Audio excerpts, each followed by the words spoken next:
This is the Daily Note from jamesabrown.net. Elon Musk became the world's first trillionaire when SpaceX went public, and within a week or so, he wasn't when the stock went down.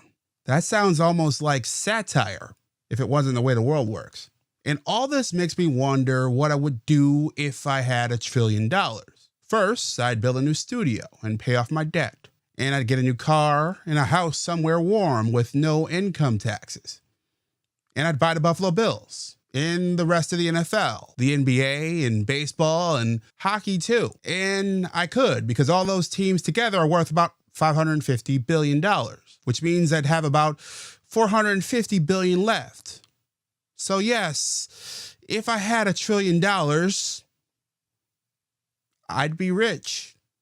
On that note, I'm James A. Brown, and as always, be well. This is the Daily Note from jamesabrown.net. 2 young boys dragged a weed whacker in a mower down my street, ringing doorbells looking for a little work. $20 for the front lawn and more for the back after they take a look. A quote, smart kids. We passed. We had plans to tackle those chores ourselves. The boys said thank you, and they politely moved on to their next house, and the house after that.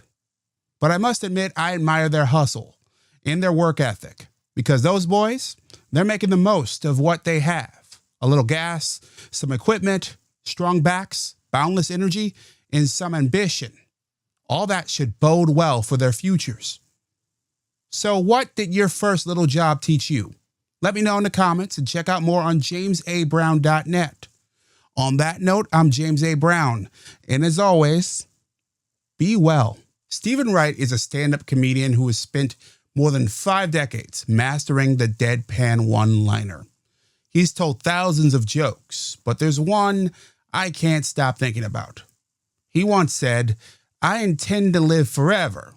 So far, so good." And recently I realized why this one sticks with me. I think it's because it describes how most people approach their lives.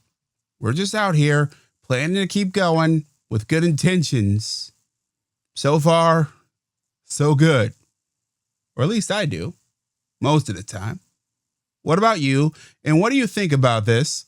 And do you want to live forever too? Let me know in the comments on jamesabrown.net.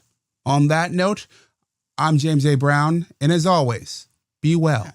Every May, someone stands at a podium and tells 22-year-olds to follow their passions.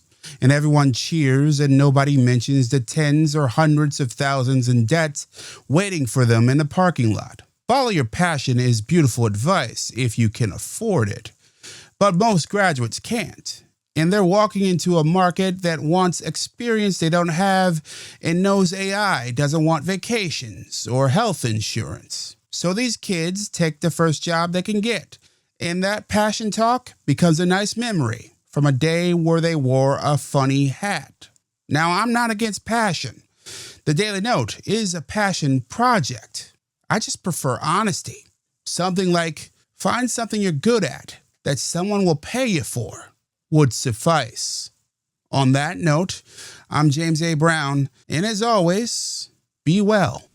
This is the Daily Note from jamesabrown.net.